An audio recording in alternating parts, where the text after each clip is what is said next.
To order the P&Z Commission meeting on Monday, December 8th, 2025 at 6 p.m. We will have the invocation by Commissioner Yoakum and the Pledge of Allegiance by Commissioner Klob.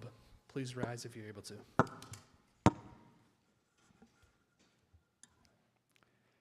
Heavenly Father, may your goodness and love be present today.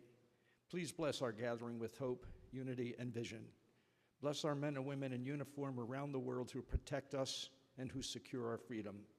Build in us mutual respect for each other so that our mission may be one. We pray for your vision. May it fill our thoughts as you guide us, stir our hearts, and renew our faith in what we are about to do. We ask all of this in your name. Amen.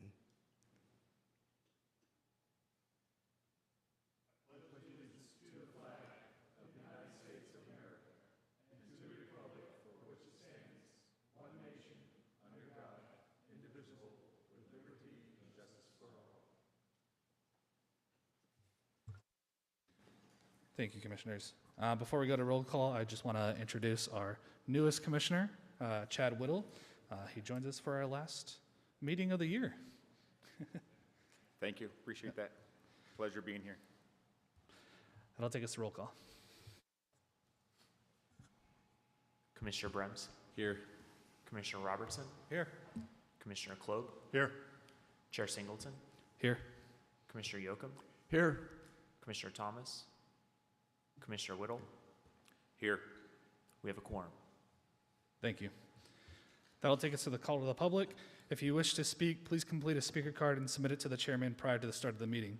The procedures to follow if you address the commission are: commission requests that you express your ideas in 3 minutes or less and refrain from any personal attacks or derogatory statements about any city employee, a fellow citizen, or anyone else, whether in the audience or not.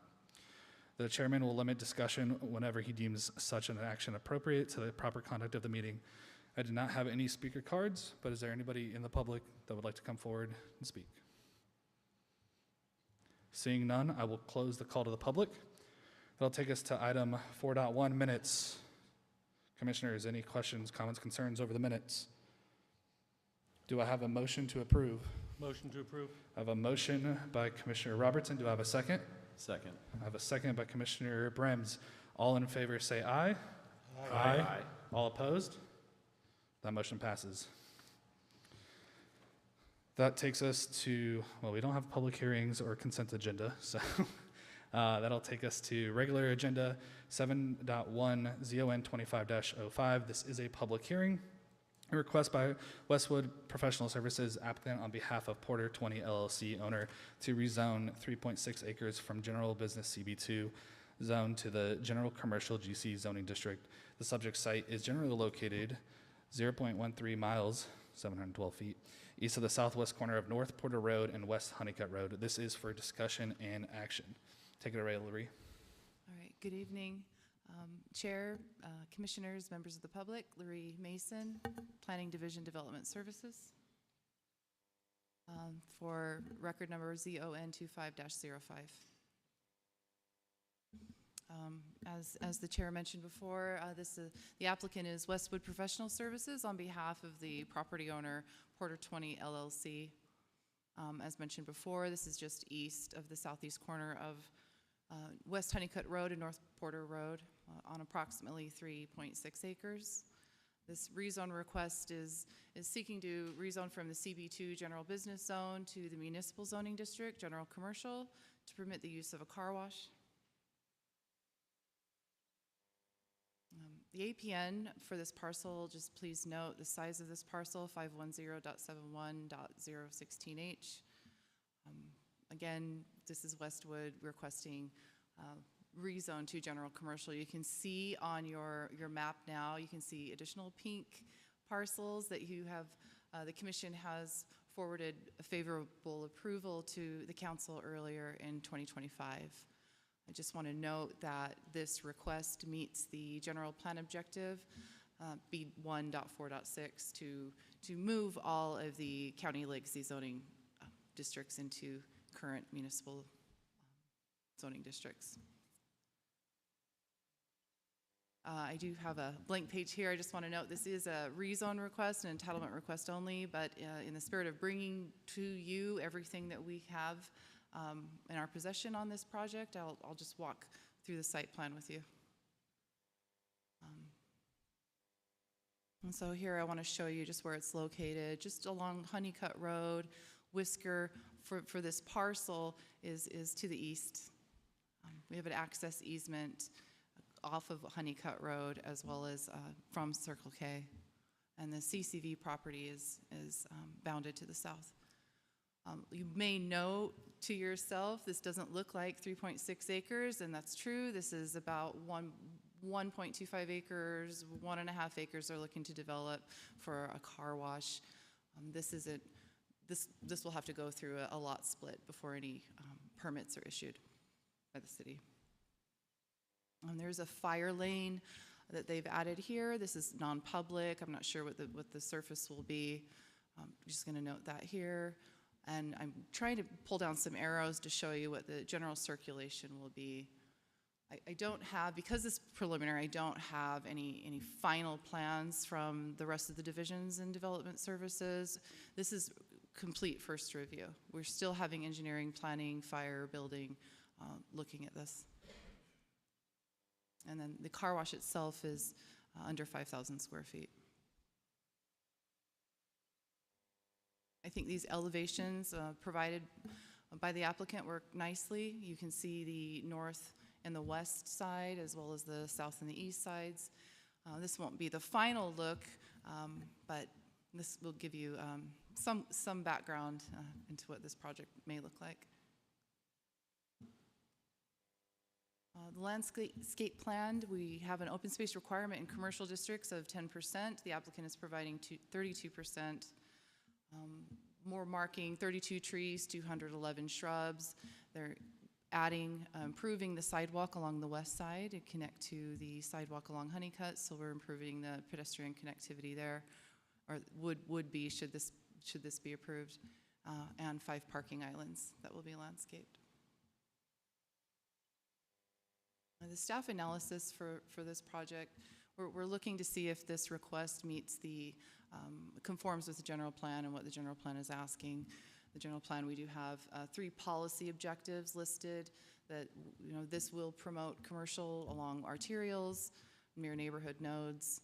We're asking, does this encourage the location of neighborhood commercial and mixed uses adjacent to residential communities, and will this transition zoning designations to the city municipal zoning codes?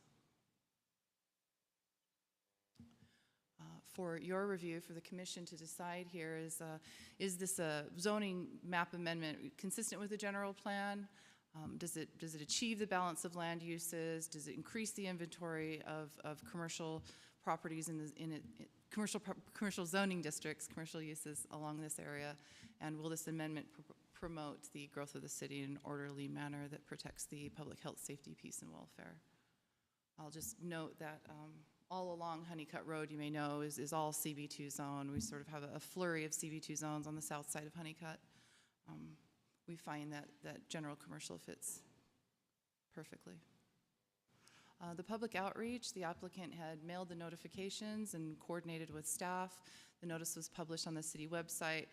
I'm not sure if everyone knows. I'd just like to add that there are large QR codes on these signs that we ask the applicants to place, that members of the public can simply take a image of that, and it'll take it right to the city website for on the public notice page. On the same day, the applicant had placed the sign, so we tried to coordinate that nicely for the public. The legal notice went out on October 21st, and that notice informed the public of the neighborhood meeting, the commission date, and the council date. We asked the applicant to try and reach out to more residents, and they were able to publish in the Maricopa Monitor as well, that listed tonight's meeting as well as the council meeting in January. Regarding the neighborhood meeting, I'll just quickly note that I haven't received anything from the public since the neighborhood meeting, but regarding the neighborhood meeting, 2 members of the public attended and had general questions about the development of the site. And there was a little bit of concern if proposals are indeed analyzed and approved on a case-by-case basis. They were a little bit concerned that some of these things get rubber stamped. So my response to these residents was because it meets staff finds that because it meets the intent of the general plan as well as the fit and the use and the location that it's at, that staff would go ahead and recommend approval to you, the commission. And that's the end of my staff report. Does the commission have any questions? Thank you, Lori. This is a public hearing, so I will open that up. If anybody in the audience would like to come forward to speak about this item, please step forward. Seeing none, I will close the public hearing. Commission, any questions, comments, concerns? Commissioner Yocum. I just have a comment. We're deciding on zoning tonight and zoning only, and this had, when the county had it zoned, it was zoned for the purpose in which, basically, we're switching it over from the county zoning to the city of Maricopa zoning language. And in that respect, there are a lot of issues that I have that I don't think that this is the time to discuss them. I just want to throw them out there. But we've looked at car washes before, and one of the primary things we were concerned about was sound and noise, buffers where appropriate. Also, hours of operation, that they didn't go too late since they are right across the street from housing. Lights, I don't know, now supposedly they're going to be 7 a.m. to 8 p.m., and also landscaping. I think all of those issues will be discussed at the next level when we look at this. But so as far as the zoning is concerned, I have no problem with that. Any other commissioners? Just one other comment too.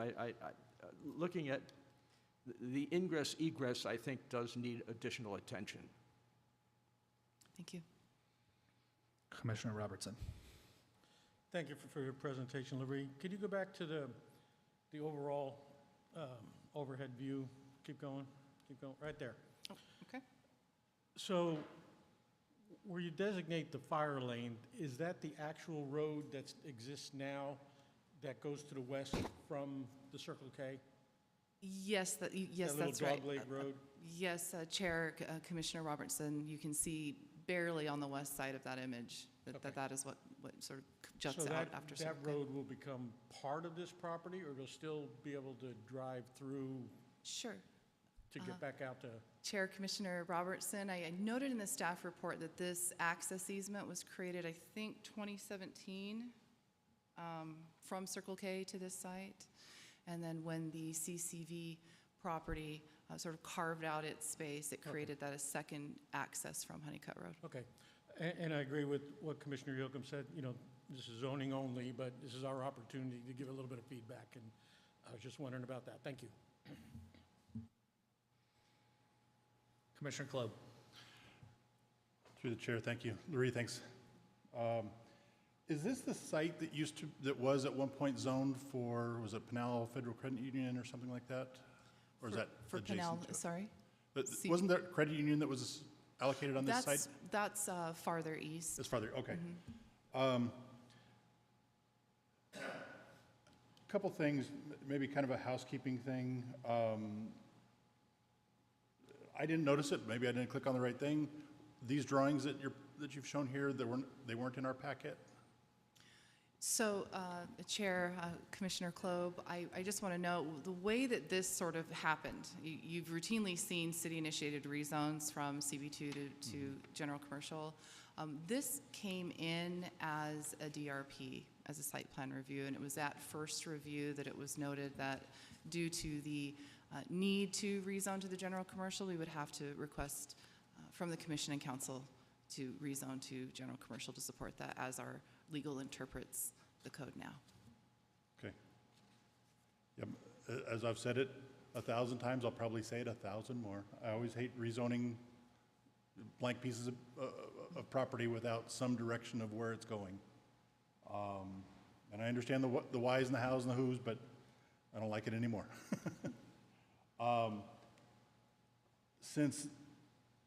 Because of the size of this site, will we see this back again as a site plan review, or essentially, is this our one and only shot to discuss issues regarding the site? Chair, Commissioner Klob, because of the strict 5,000 is usually when we bring that in for, as an informational item to the commission. I don't anticipate a second meeting on this.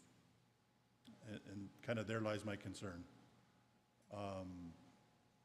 Because in seeing this for the very first time, and I think your next little image that's on the screen now with all the arrows speaks volumes. And as someone who drives a full-size truck, this flow pattern scares the hell out of me. It's hard enough to get in and out of the car wash that's over by Walmart with the way it kind of snakes, out. Having everyone coming and going in the same drive is, my opinion, is a terrible design. And this site needs a lot of help. And I'm scared that it's just going to go through.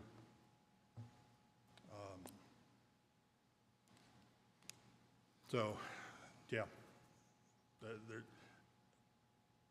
We got neighbors to the north of it. We got new homes being built to the east of this, with zero oversight of kind of how this could or could be affecting any of those people. I just have really strong concerns on the use of the site and how it's designed and how it's laid out. And I think it's going to be a mess. But I'll go back to the chair. Commissioners, any other questions, comments, concerns? Commissioner Whittle. Thank you, Chair. I would have to agree with both of my commissioners as well. Seeing this map and owning a full-size truck, trying to navigate that, I know that's going to be really difficult. And a lot of our people in the city don't seem to have patience, which I see that's going to be a disaster.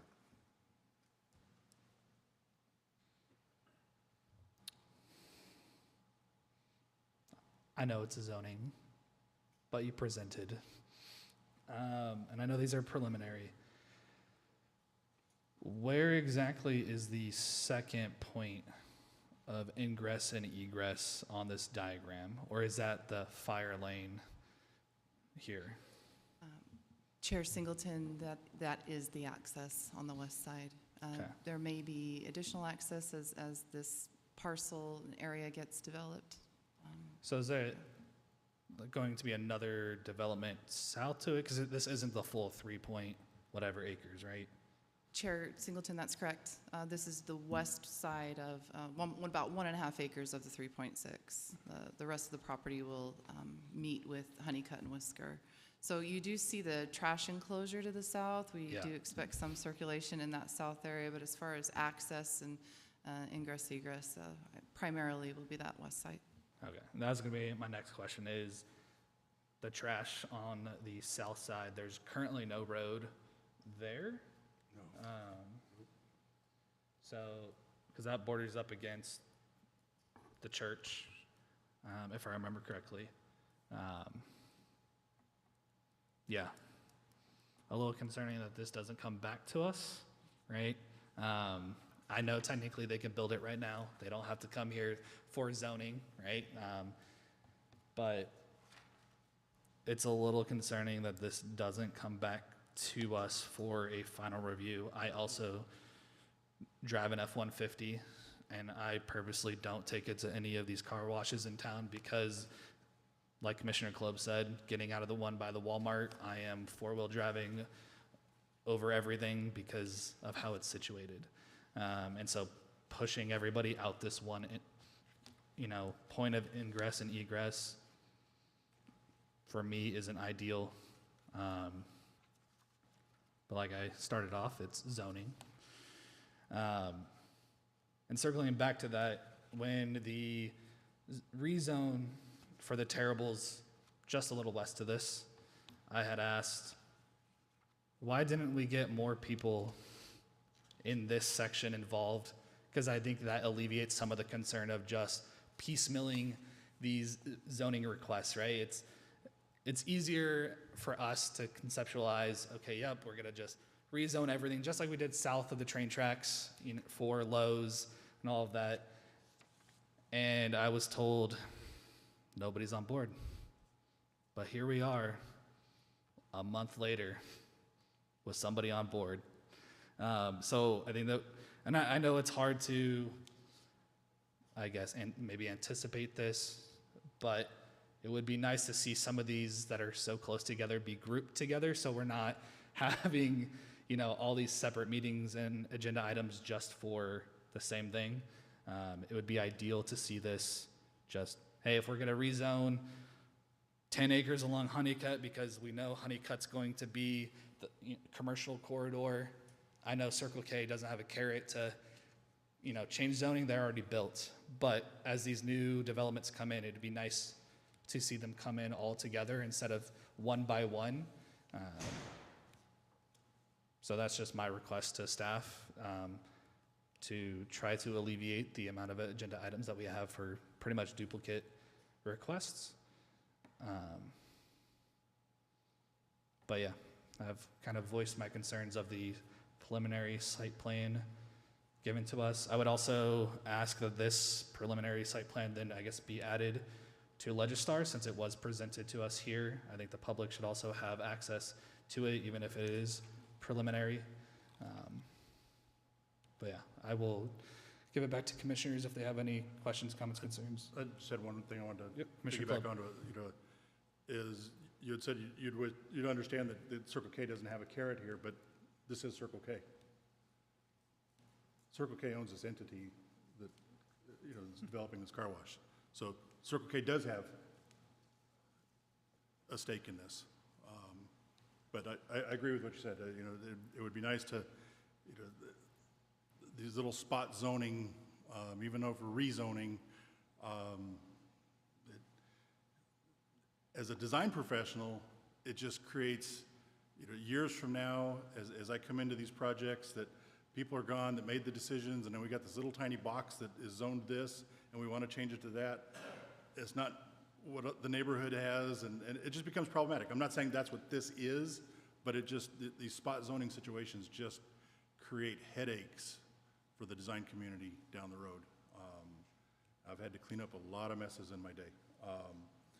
And so, yeah, especially with such a major corridor that is being developed, I wish there was a way we could be a little more proactive with this instead of piecemealing it. So, all right. Commissioner Robertson. For the benefit of the public, I think it is important to reiterate what Chairman said, that regardless of the action we take tonight, it doesn't stop this project. Is that correct? This is strictly rezone. Chair Singleton, Commissioner Robertson, this rezone will have to be approved in order for the site plan to Okay, proceed. so it couldn't be built under the existing zoning. That's right. Okay, that was a point of clarification because it was stated that it could happen anyway. I'll say it again, I've said it before, just to steal your thunder about 1,000 times. We are out of the loop to a large extent when it comes to final plats now and with DRPs. So this is the only really chance we get to look at these things. So I hope that staff listens to the comments, and when you meet with the developer, you review some of those things and maybe push our agenda a little bit and ask for improvements to the concern areas of traffic flow and the like, because this is the only chance we have. We don't vote up or down on the actual DRP anymore or the final plats. Thank you. Any other questions, comments, concerns from the commission? Seeing none, this is a discussion and an action. So I will ask the commission, do I have a motion to approve ZON 25-05? Motion to approve. I have a motion to approve from Commissioner Robertson. Do I have a second? I'll second. I have a second from Commissioner Yocum. All in favor say aye. Aye. All opposed? Aye. Nay. That motion passes. Well, I approve the denial.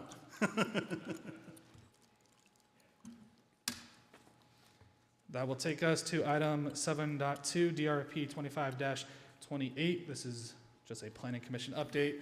Major development review permit case, DRP 25-28, a request from Tim Resnacki of Archicon Architecture and Interiors LC on behalf of property owner Maricopa 30 LLC for review of site, landscape elevation, and photometric plans for a proposed convenience store and gas station on approximately 1.6 acres of land within Pinal County parcel number 510-71-001F and 510-71-001D within the city of Maricopa, generally located at the southwest corner of West Honeycutt Road and North White and Parker. This is discussion only. Derek, take it away. Thank you, Chairman. Derek Shearer with the Planning Division of the Development Services Department, presenting the next item on your agenda. This is DRP 25-28. This is an informational item for the development of a convenience store with fuel canopy and fuel service station. The applicant is Archicon Architecture and Interiors LC on behalf of Dorito Partners and the property owner. Location here is the southwest corner of West Honeycutt Road and North White and Parker Road, just up the street from City Hall. Project area is approximately 1.6 acres, plus or minus.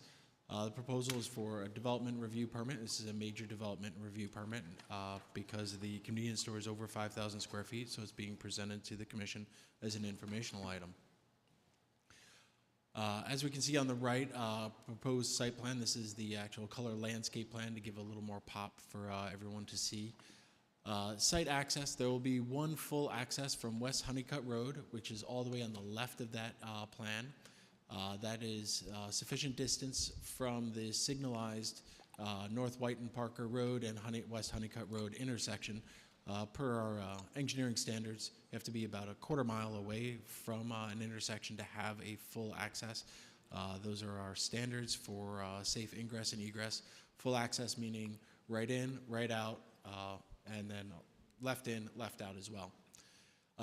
Moving eastward along Honeycutt Road on the north of that site plan, you'll see a second entrance there. That is only a right in, right out entrance. That is too close to the signal. Then also with the development here on West Honeycutt Road, heading eastward and then southward, there's going to be a turn lane. So that right only will empty into that right only lane and then have to cross over any other lanes of traffic to be able to continue eastward, or then to be able to make a left and turn north on White and Parker Road. Going down North White and Parker Road on the south, we have 1 3/4 access. That first access you see right by where it says North White, that is a 3/4 access. That means right in, right out, left in, but no left out. And then moving further down, all the way at the bottom of the image that you see there, after the trees, that is another full access in and out. Sorry, that is the 3/4 access, and the other one north of it is the right. My apologies. Construction of the site will consist of a 5,400 square foot convenience store for a 7-Eleven with a 3,200 square foot fuel canopy that'll sit above 6 dual-sided pumps. So we'll have 12 pumps altogether. Parking for 46 vehicles, including the spaces at the fuel pumps, is being provided. Landscaping is being provided all around the site with approximately 14,000, almost 15,000 square feet of landscaping for 21% of the area being landscaped with 33 trees. The development will occur in a single phase. The remainder of the white area that you see on that site plan, that is to be developed in the future. We do have points for interconnection between these. We do not know what will be proposed in the future, but with these access points being established, where this is being located up in the corner of the site, it'll be developed to create access to that other area when it does get developed. Okay, architectural renderings of the site. Here we can see the black and white images. I think I'd uploaded the color ones, but I guess they didn't make it into this presentation. So if you can recall, the few weeks ago, 7-Eleven, or actually it was a while ago, we may have seen the 7-Eleven that is across from the Lowe's. 7-Eleven is jumping into the community with both feet, opening up 2 locations here in town.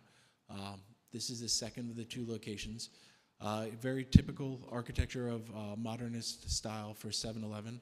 The applicant and the design consultants are here. If you have any questions about the design and the material usage and everything like that, they can get into further detail than I could. So there we have the north and south, and then the east and west elevations here.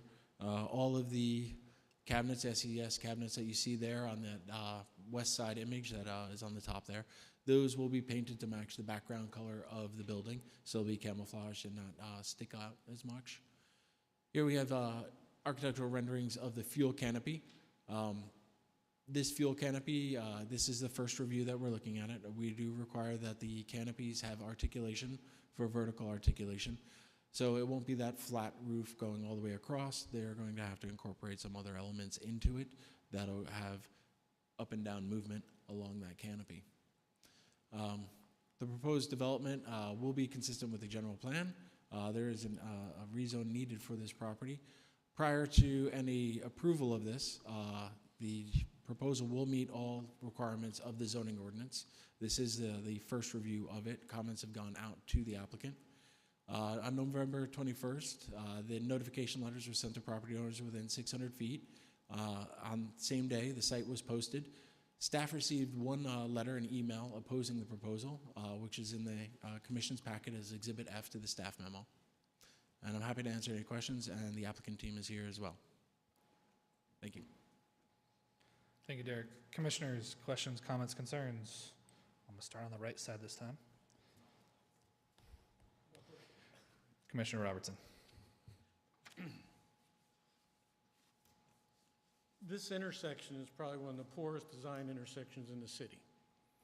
School buses hit the guardrail on the opposite side because they can't turn. Trucks have hit it because you can't turn. A semi, if you've ever watched a semi try to turn any direction, especially from eastbound Honeycutt onto southbound White and Parker, there's a utility pole that I got there and stood next to today that's literally about 18 inches from the edge of the road. And that's a traffic light stanchion that was put in by the city when we put the light up. So it was poorly designed from the city. I noticed in the package, it says that the light will stay where it's at, but it also says we're gonna add a turning lane there, I think. So I'm not sure how we're gonna add the turning lane with that light still staying there. And it also says the existing curb and gutter exists. There is no curb and gutter there. It's dirt. So it's a little fallacy in the package. So I'm not sure. I guess the question is, has this gone through the technical advisory committee yet? Yes, this went through the TAC, Technical Advisory Public Committee. Works or Engineering have any concern about the intersection? Yes, a lot of those discussion. Sorry, Chairman Singleton, Commissioner Robertson. A lot of discussion between the applicant's development team and city engineer have been ongoing for the development of this corner and what is needed,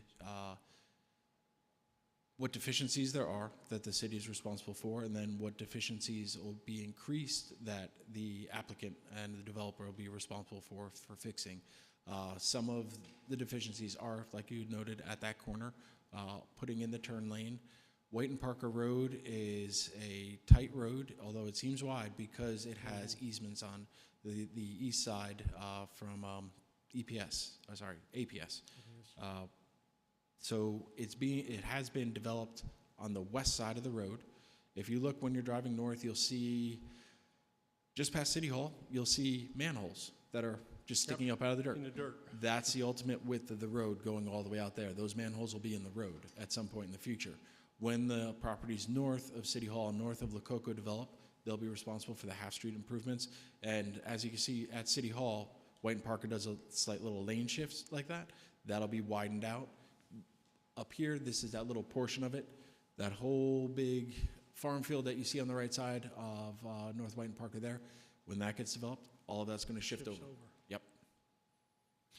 And so it is a piece by piece because the property owners are responsible for developing those half-street improvements in front of their property. So sometimes it does take time, and it does create bottleneck situations or unwanted situations at times. But the ultimate plan is there for how it'll be fully laid out, and that also will continue going eastward on West Honeycutt Road. because as you know, right when you get at that intersection, the bottlenecks heading all the way east.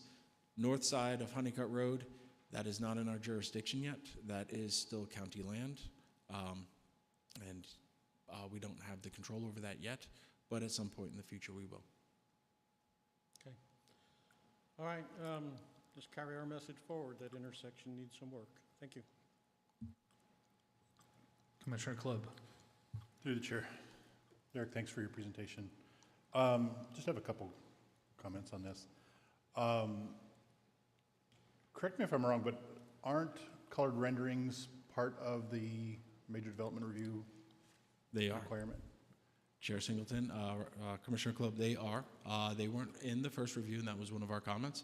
I was emailed them this morning, and I loaded them up, but I think when we grabbed the PowerPoint for today, it wasn't from the 12.8 commission folder. Okay. It might have been on a jump drive already. And my apologies for that. No, I completely understand. And this is one of those, I think our last meeting, we talked about another project that a three-dimensional rendering, I think would really give the design justice. The design of this building, I think, falls in that same category. The flat two-dimensional elevations that are here, it makes it look blah, but I think that, once some color is added, once you actually view it in 3 dimensions with shadows and so on, that it starts to bring it to life again. And so I'd just like to see more of that, going forward. The other one is another kind of a housekeeping thing, is as we get into these, and we've had several of them this year, where along these major arterial roads, we're right in, right out. At some point, there's going to be, a median or some type of separation in the major roads. It would be nice if the city or the applicant or both could coordinate a little bit of where those are going to be. To help visualize, kind of what's happening.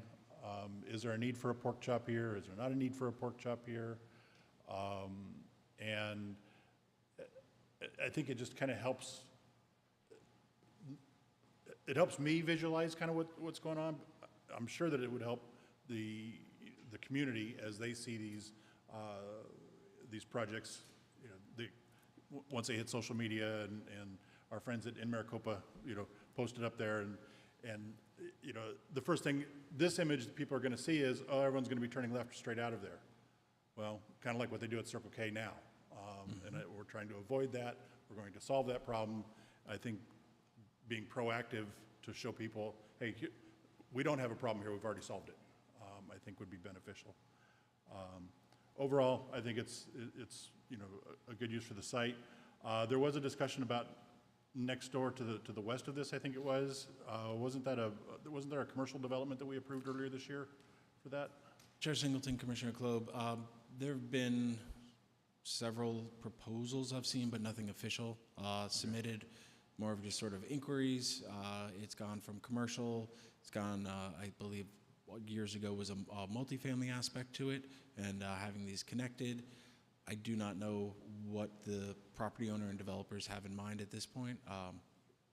Hopefully it would be commercial to make this a solid commercial corner, because it is the intersection of 2 arterial roads. Isn't that where that Zeke's Pizza was going to go?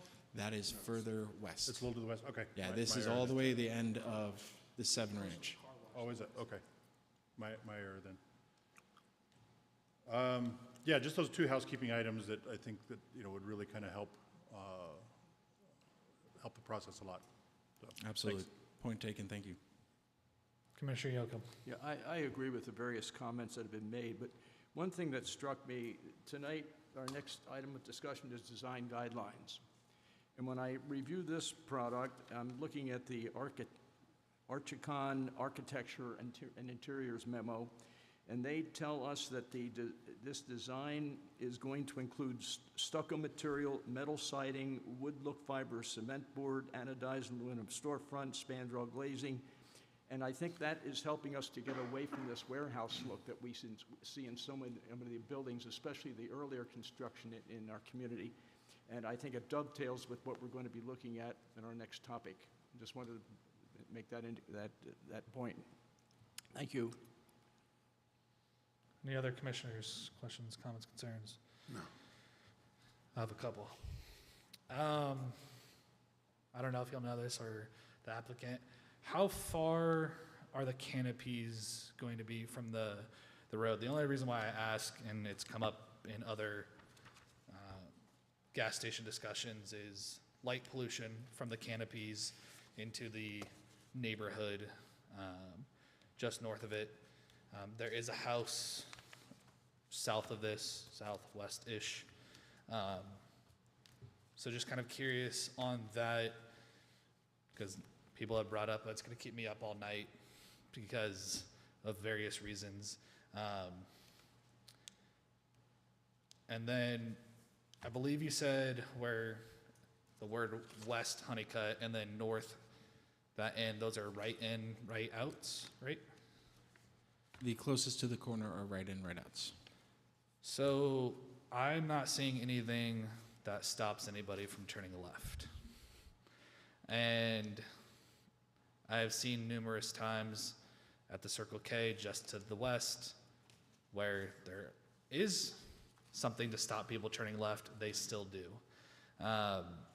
So I would like to see that, unless there is a median going in on West Honeycutt Road or North White and Parker, but at this time I don't know of any. Plus, White and Parker is one lane each way, unfortunately. But yeah, I would like to see something put in place that would mitigate our residents from trying to turn left at either one of these points of egress. And then just confirming on the east side, they are going to continue the sidewalk all the way down to the end of that development. Okay, I'm getting a nod yes from the applicant. Okay. Yes. And then there's no half-street improvement needed for them other than the sidewalk and landscaping there? Or will there be? There is, Commissioner Singleton, there is some development that is being required. Okay. Currently, the image that you're seeing is going to be changed with those entrances. The throat depth being from the road coming into where the drive aisles are inside the site. They're not deep enough for our city standards. Minimum is 50 feet.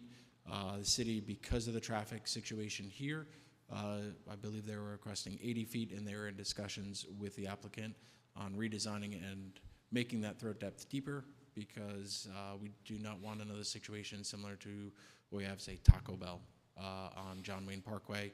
That's probably the worst example that we have in the city, but many other examples where there is not that depth of throat, where cars leaving, there's not enough to stack, or cars entering, coming in hot off the road, to be able to fully get down to that 5 to 10 miles an hour driving inside a parking lot.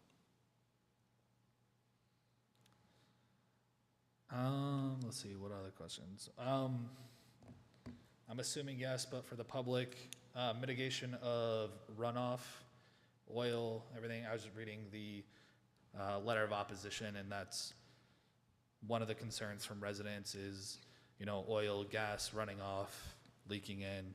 Can you kind of describe what that looks like here, and if there is any stormwater runoffs that is going to be contained? Chairman Singleton, that is beyond my purview as a planner. That's more of a commercial building plans examiner or a contractor.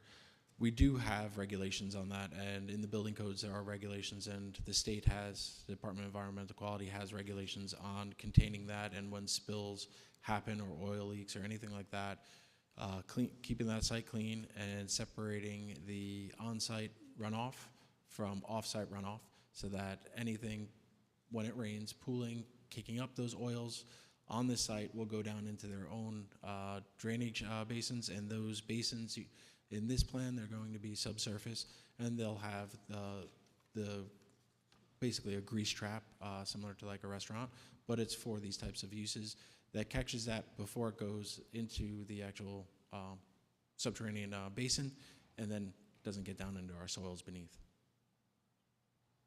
Thank you. Commissioners, any other questions, comments, concerns? All right. Then we will move on to item 7.3, P&Z 25-03. This is for miscellaneous items, City of Maricopa non-residential design guidelines. This will be presented by Rick Williams, Planning and Zoning Division Manager. Take it away, Rick. Oh, this is discussion only, by the way, guys. No action items.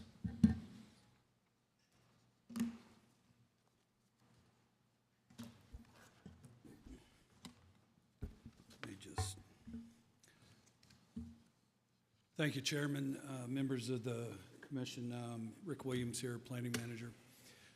Before you this evening, I set out the very first draft of our non-residential guidelines. And we wanted to get those in front of you going into the holiday season to give you something to chew on while you're sitting around having the eggnog or something.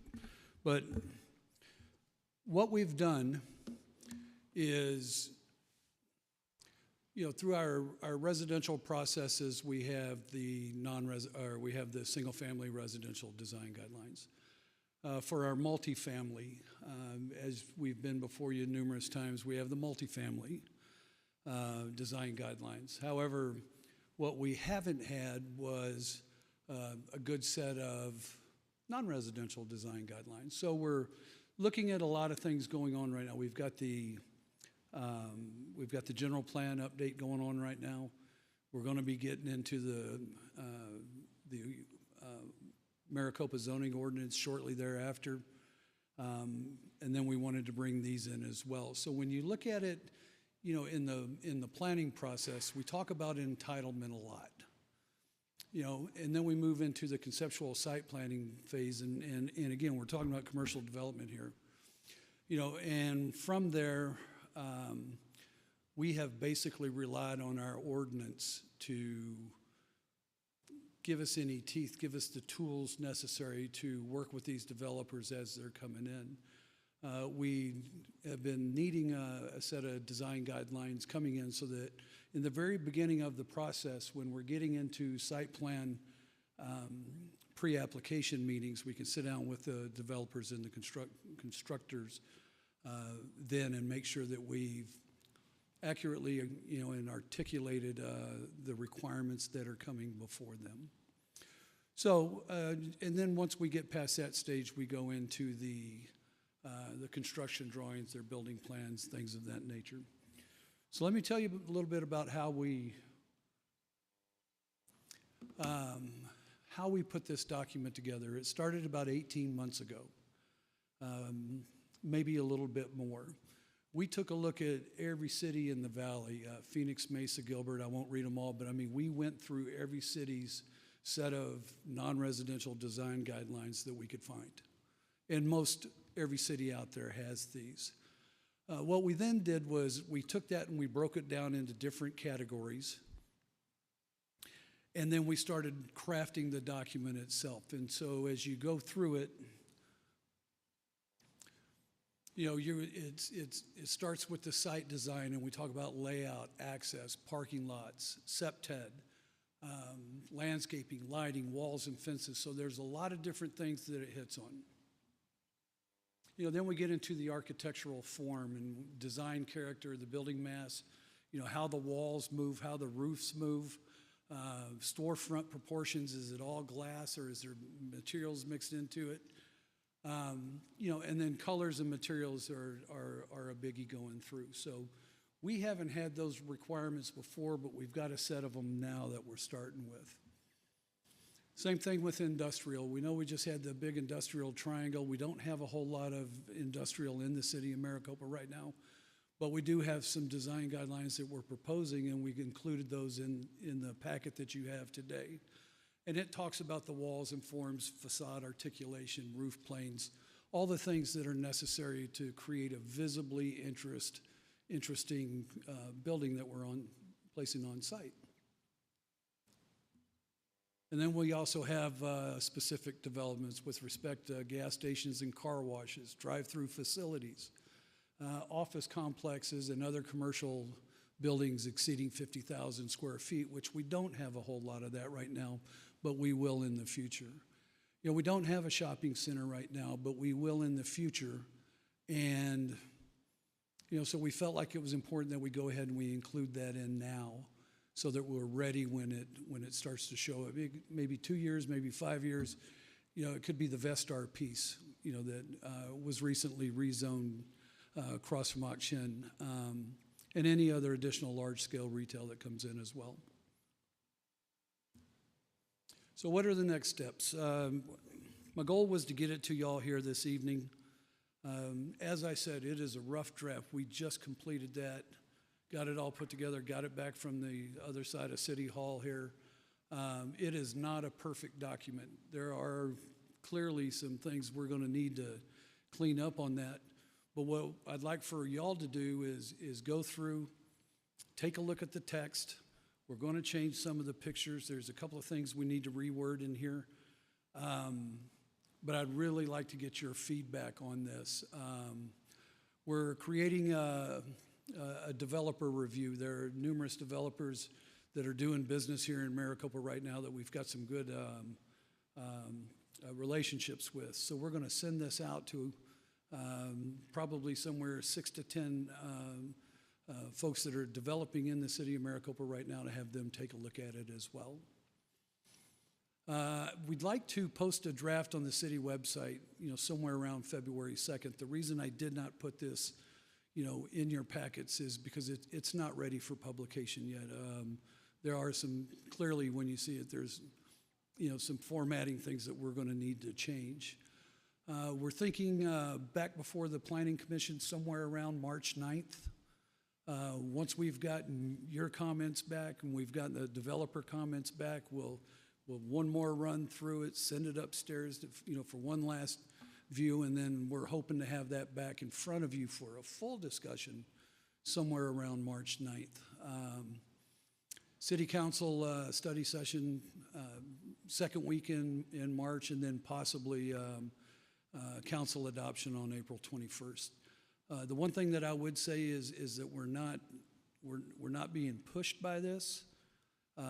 So we won't take it, every date you see up there right now is, well, except for tonight, is tentative if it needs to be. So we're going to make sure we get it right, get y'all's comments back, solicit some outsourced comments, and then keep this thing moving forward. So I'm hoping either late first quarter or early second quarter, we'll be back before you in front with a finished document that we'll release to the public at that time.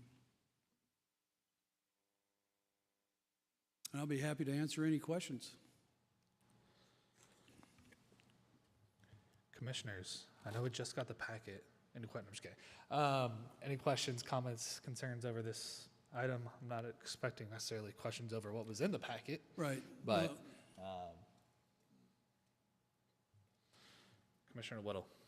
I do have a question. When you guys went out and asked these other cities, how did ours plans look compared to their plans? Chairman, Commissioner, we don't have plans right now, and that's part of the battle we fight every day with folks coming in to build commercial development here in the city of Maricopa.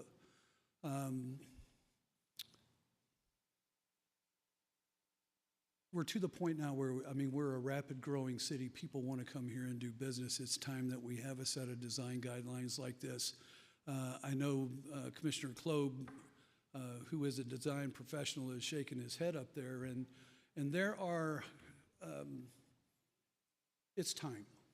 And the one thing I would say is that, you know, and I wanted to talk about the process and how we put this together, because quite frankly, when we send this out to the developer group, we're expecting pushback, you know, but there's not a single requirement in those design guidelines that they haven't seen somewhere else. You know, we didn't make up we didn't create any new standards. We simply went through, looked at the different cities and found what worked best. And that's what we've tried to incorporate in that document. So I think it really is key to, you know, enhancing the communication with the developers, but creating an expectation for coming down and doing business here in the city of Maricopa.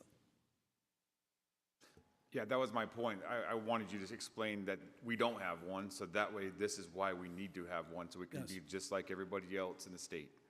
Yep.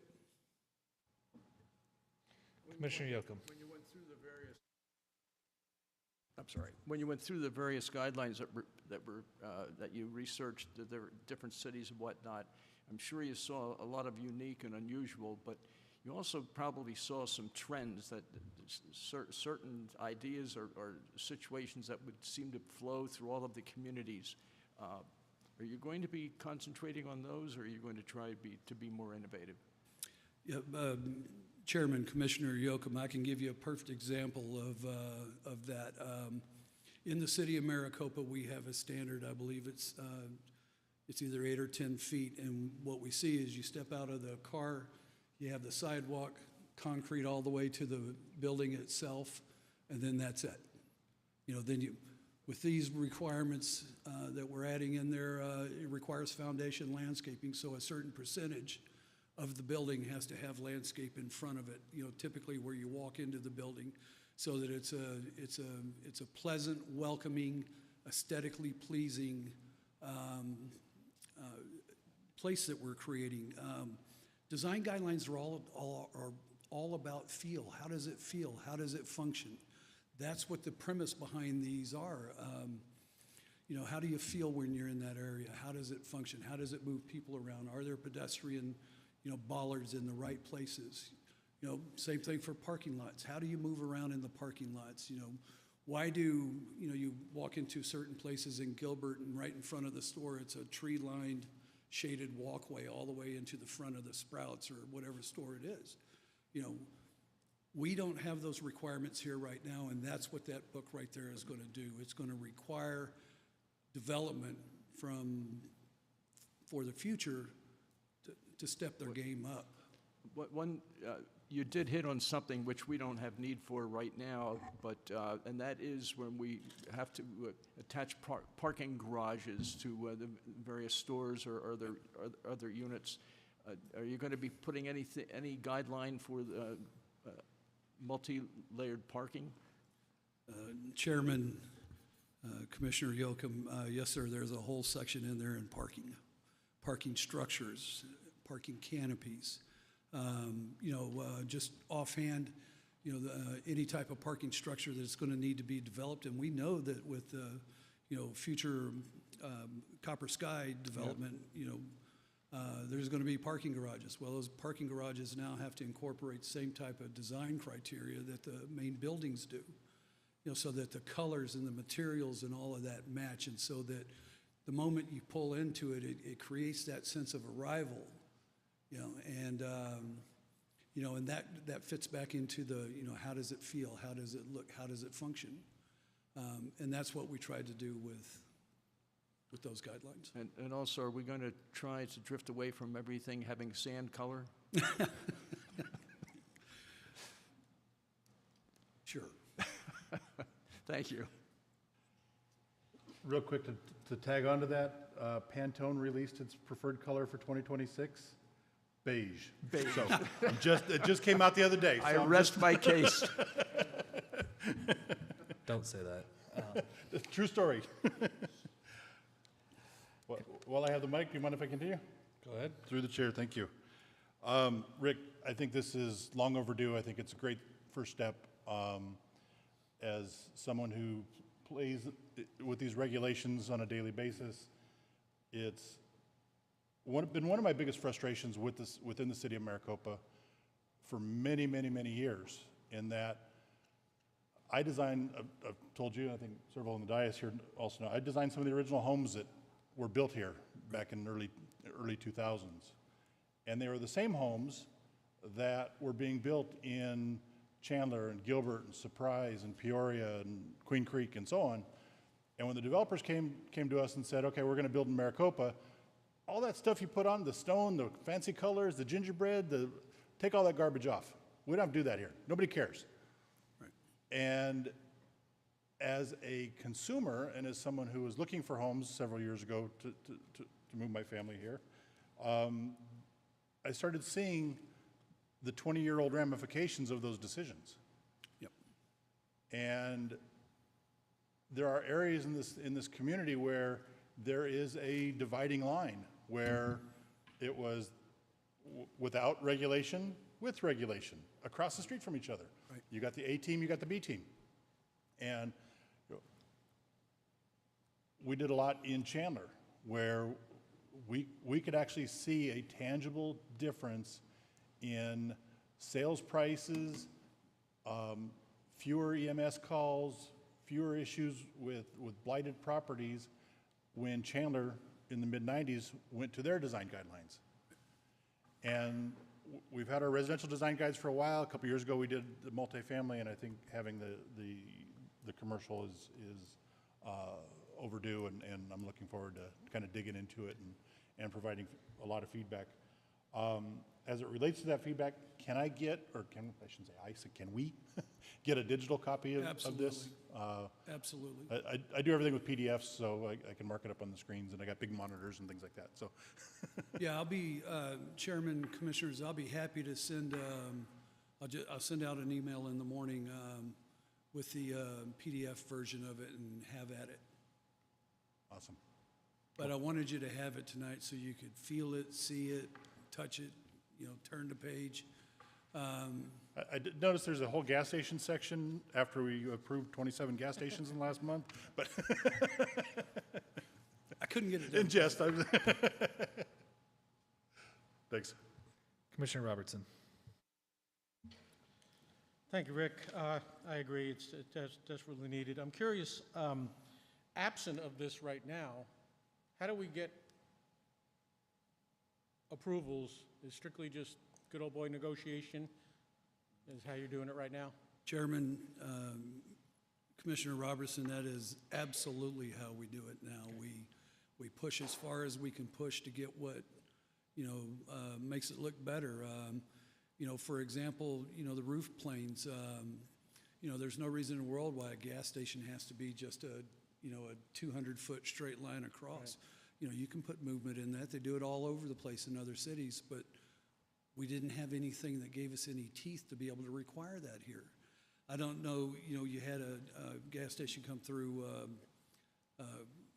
on a DRP a couple of months ago, and they had a really nice movement in their canopies. It's the little things that make it look quality.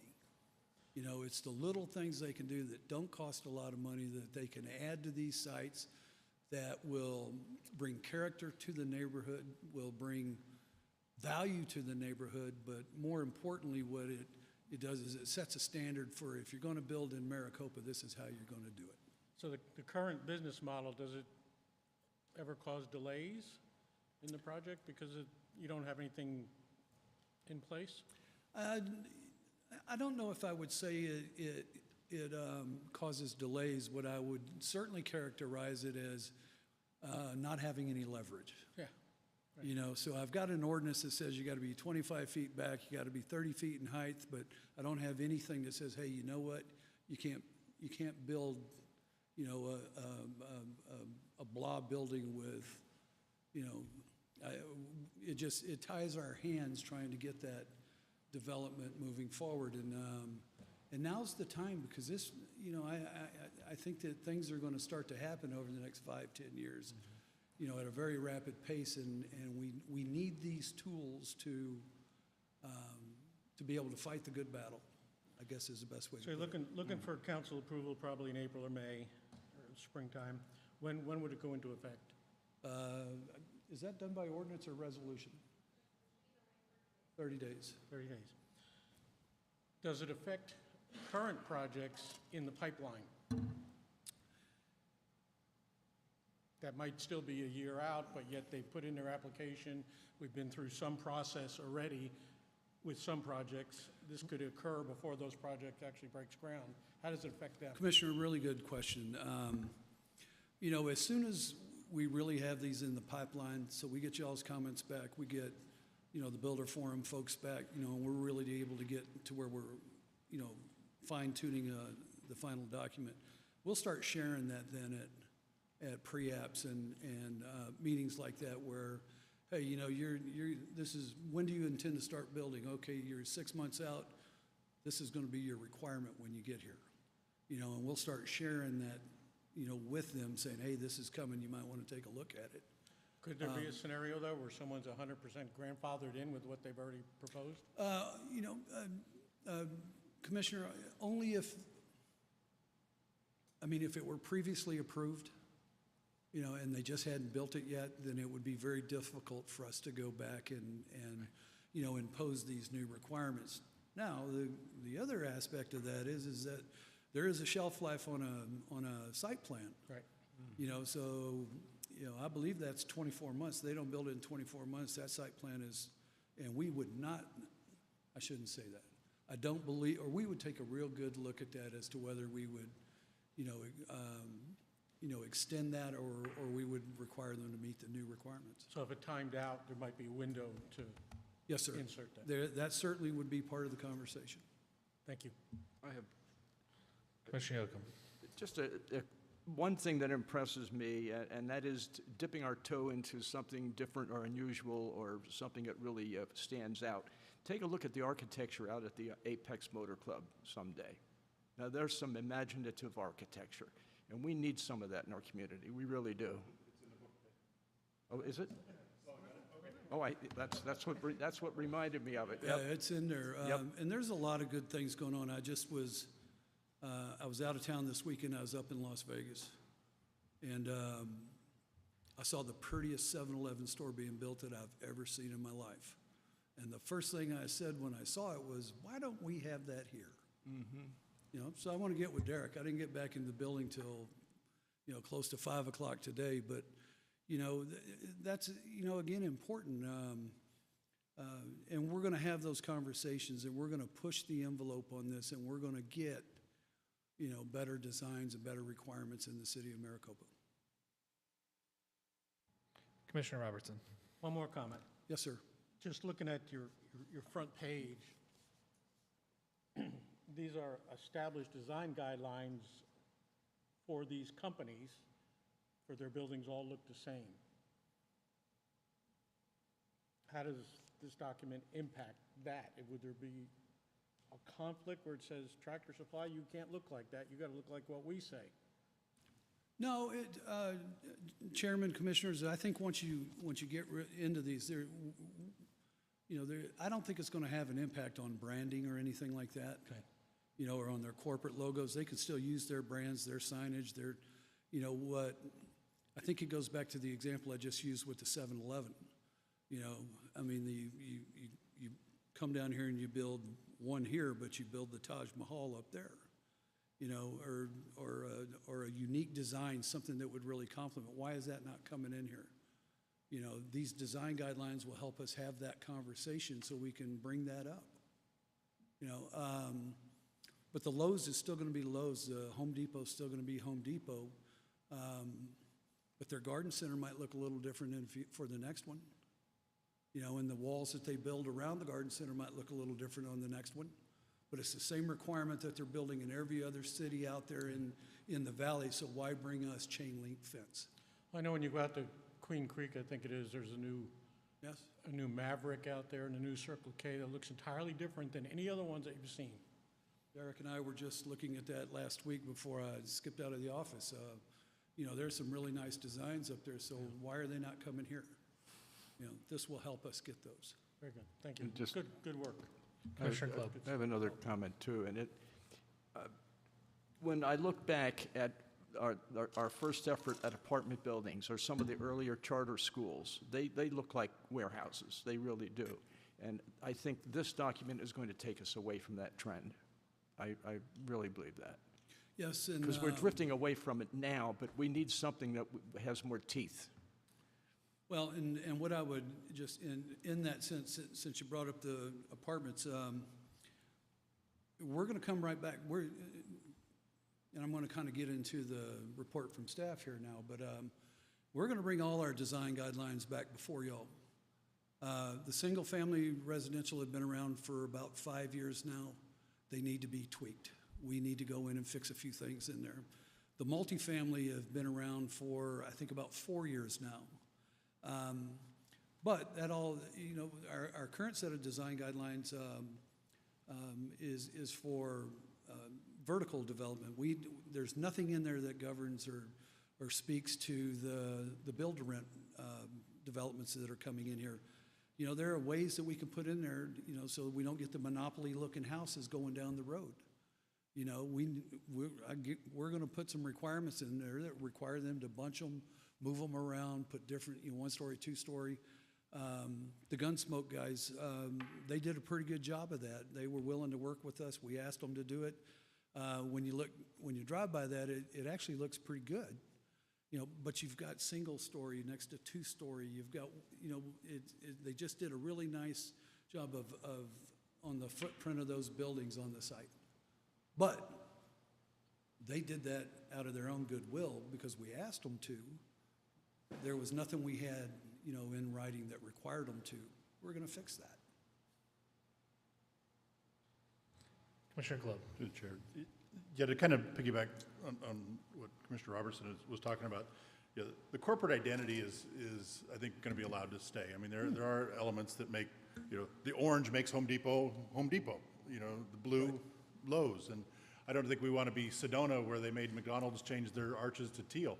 Or I was just going to mention that. Are we going to have that scenario here? You know, I don't think any of that's in play here. But the other interesting thing that I've seen, especially in the last couple years, I think the developers are coming here with a stronger product. You know, for the most part, there's exceptions to every rule, of course. Right.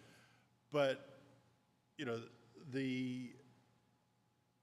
I think Tractor Supply did a good job, you know, with their project. I think Home Depot did a pretty good job, you know, especially coming from West Chandler, where we had a Home Depot that's been there since before I moved there in '92, right. on Kyrene and Warner, and it hasn't. I don't think it's been updated since it was built in the '80s.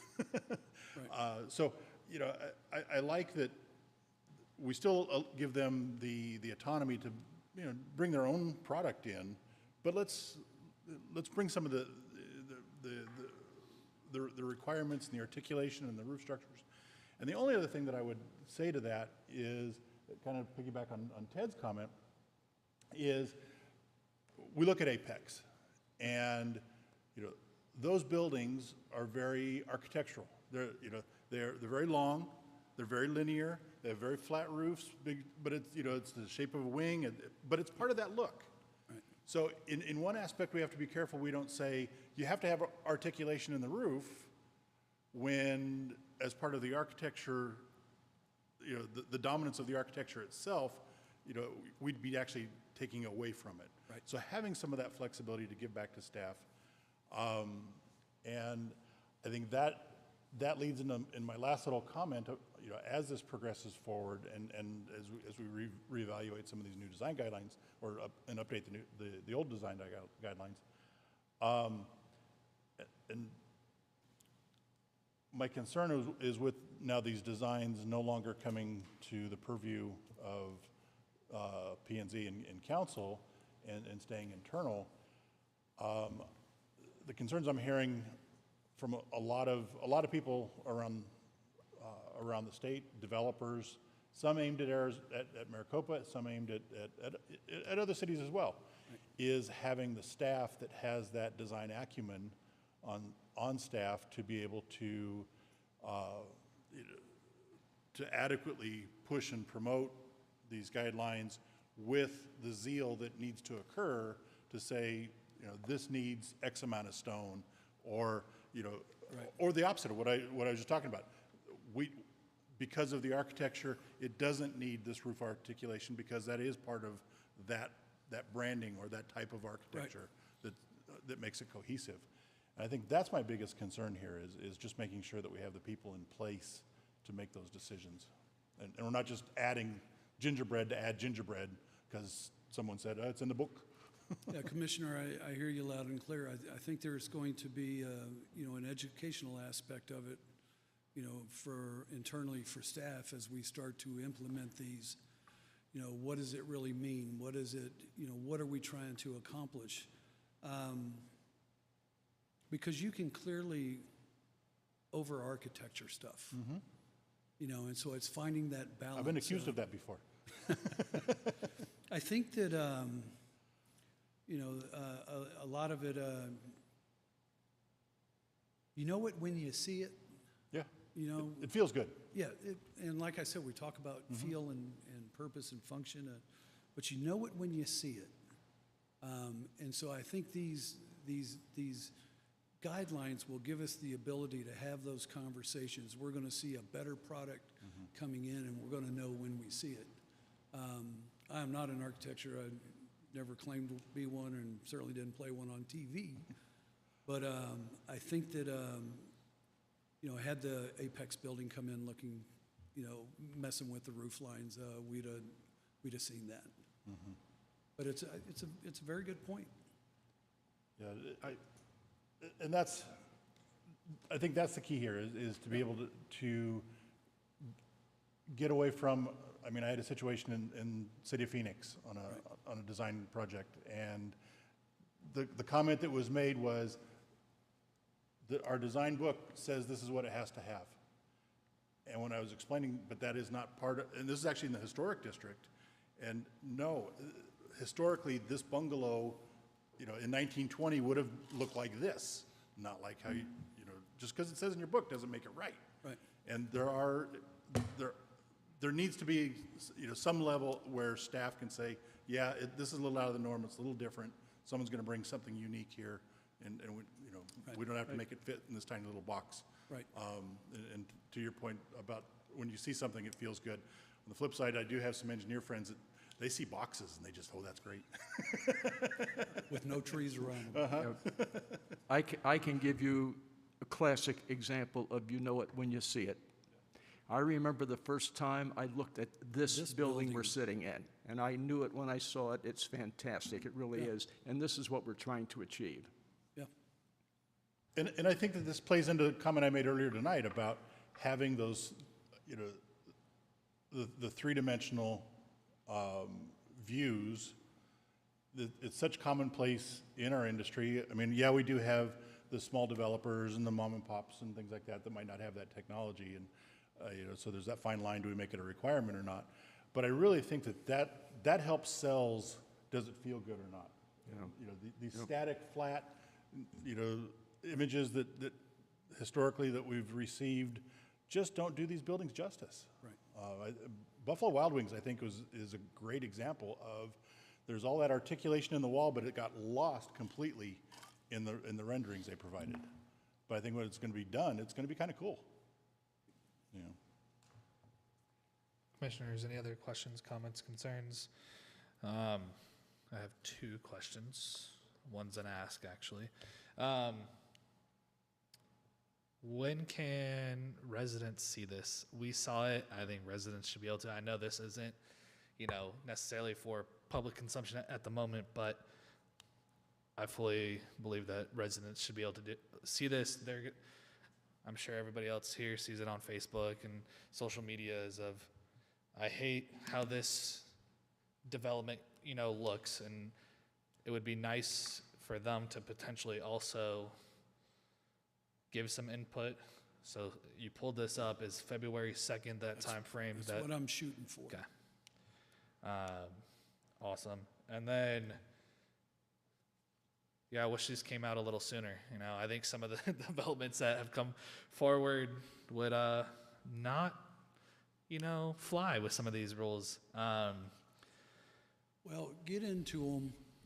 You know, they're certainly not perfect. There's room to make changes at this point. Yeah. I really look forward to getting y'all's feedback back from this and moving this forward. There's a couple little cleanup things I'm going to do. You know, when I was copying it today, I noticed another typo. You know, but I'm going to get this thing out to the developer forum by the 15th, and if I can have all the comments back, you know, by mid-January, then that gives me 2 to 3 weeks to make changes, make, you know, revisions to it. And I think at that point, you know, we should be pretty close to putting it on the city website. We'll put it on What's New in Maricopa, and we'll also post it on our our public hearing notices, because we should be able to, once I can identify which planning commission meeting and which city council and what that schedule is going to be, we'll put it out for everybody. I don't want to say, well, we're going to go this day and then change that. No, we're going to go this day. You know, once I get it all settled, then we'll get it back up. And the next time we come back here, we'll actually open up the document and we'll talk about it. Awesome. And obviously we haven't had time to go through this, so Right. I'm kind of curious on you and your staff's methodology, I'll say, of kind of blending what you guys found versus what is already here. And I know it's going to happen to some degree of, oh, that's pre-guidelines, that's post-guidelines, right? How did you guys balance that out so that there isn't that stark contrast, or is it just, it is what it is? It's going to be a stark contrast between what we already have and is in flight and the future of, you know, non-residential development. Chairman, I think the best way to answer that is I don't think there's going to be a sharp contrast. You know, it's not like, you know, driving down, well, that's Maricopa, that's county, you know, those are, you know, the requirements are not that drastically different. You know, I used the Home Depot example. The Home Depot would still look like the Home Depot, but their garden center would be designed a little bit different. You know, same thing with Tractor Supply. It would look just like that the way it is. It's just their garden center and their screening requirements are going to be a little bit different.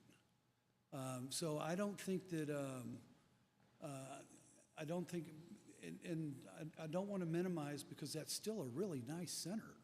Yeah. You know, they're quality developments. I mean, there are things we could have done better with them, but I don't think it's one of these things where the next Home Depot that gets built here, you'll drive past that one and say, that one went first, that one went second. I don't know, but we certainly, we're not looking for any type of significant, you know, departure from what we've been doing, just looking to make it better. Gotcha. You know, change the, you know, for example, with it, you'll see the requirements when you get there, the intersection where the Lowe's and all that come together across from the hospital, that entrance would have looked a little different based on these. You know, but not, you know, it's not going to have golden fountains out front or anything like that, but we would have made room for more, we would have had a little bit more landscape requirement. We would have given a little bit more on the monument signage, trying to create that sense of arrival, you know. Yeah. That's what those are going to do. So a lot of it are subtle changes, but it just ups the ante when it comes to, you know, design, materials, building location. You know, it talks about that. We don't want to see, you know, parking lots. We want buildings put forward, you know. But that doesn't mean you can't build it the old way, but the parking lot's going to look a little bit different. The canopies are going to look a little bit different.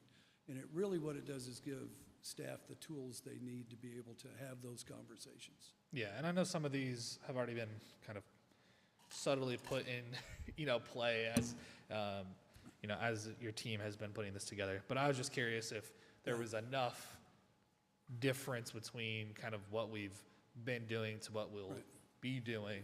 And it sounds like no, so that's good to hear. Commissioner Robertson.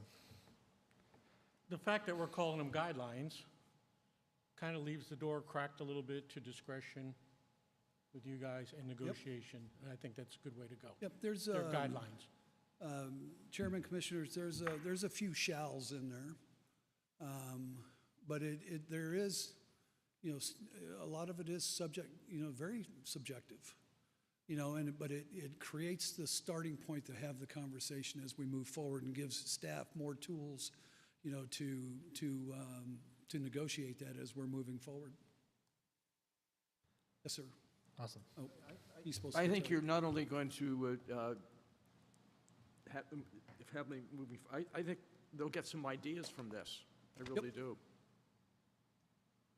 Well, I look forward to all your comments. Awesome. Any other questions, comments, concerns about this? All right. Seeing none, this is only a discussion item.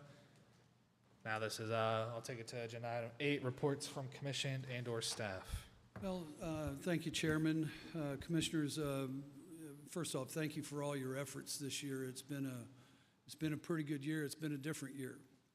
But I just wanted to thank you all for the time and effort you put into this. Wish you all a Merry Christmas, because this is the last meeting of the year. Coming up in January, we've got a couple of things going on. One, we're going to elect our chair and vice chair in January. The other thing is we've got a roles and responsibilities seminar coming your way that legal will put on. We'll probably go into e-session for it, and I'm going to try and keep just that on the agenda that night if I can.